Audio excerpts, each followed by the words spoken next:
जब भगवान शिव ने माता पार्वती को दिया मछुआरिन बनने का श्राप, ये है कथा। एक कथा के अनुसार मां पार्वती को भगवान शिव के क्रोध का सामना करना पड़ा था। माता पार्वती ने ब्रह्मज्ञान की अवहेलना की थी। क्रोध में आकर भगवान शिव ने मां पार्वती को शाप तक दे दिया था। माता पार्वती और भगवान शिव की प्रेम और समर्पण की कथा तो हम सुनते आ रहे हैं। शिव पार्वती का मिलन और उनके पुत्र गणेश जी की उत्पत्ति की कथा काफी प्रचलित है।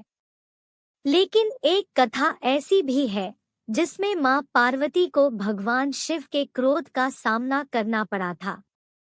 क्रोध में आकर भगवान शिव ने मां पार्वती को शाप तक दे दिया था, जिस वजह से माता पार्वती को मछुआरे के घर जीवन व्यतीत करना पड़ता। तो चलिए जानते हैं शिव पार्वती की ये रोचक कथा। क्यों शिव ने दिया था पार्वती को शाप? पंडित इंद्रमणि घनश्याल के अनुसार एक बार भगवान शिव सृष्टि की कथा माता पार्वती को सुना रहे थे। शिवजी सृष्टि के रहस्यों को बताने लगे तो माता पार्वती सुनते सुनते कहीं खो गई थी। शिवजी कथा सुनाते गए लेकिन माता पार्वती दूसरी दुनिया में खोई रही। तब भगवान शिव कथा को रोककर पार्वती से पूछते हैं कि क्या आप मेरी कथा सुन रही है? परंतु काल्पनिक दुनिया में खोई मां पार्वती ने भगवान शिव को कोई उत्तर नहीं दिया। थोड़ी देर बाद मां पार्वती वापस दुनिया में आईं। तब भगवान शिव ने माता पार्वती को कहा कि आपने ब्रह्मज्ञान की अवहेलना की है। जब कोई शिक्षा दे रहा हो तो आपका ध्यान भंग नहीं होना चाहिए।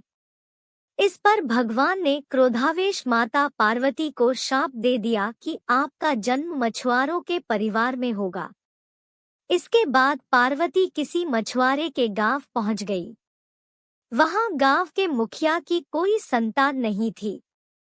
वह मछली पकड़ने जा रहा था तो एक बच्ची को पेड़ के नीचे बैठा देख हैरान हुआ। वह बच्ची और कोई नहीं माता पार्वती ही थी। मुखिया ने भगवान का शुक्रिया किया कि उन्होंने उसके परिवार के लिए बच्ची भेजी। वह माता पार्वती को लेकर अपने घर चला गया। कहा जाता है शिवजी के शाप की वजह से ही मां पार्वती को मछुआरे के घर में रहना पड़ा था।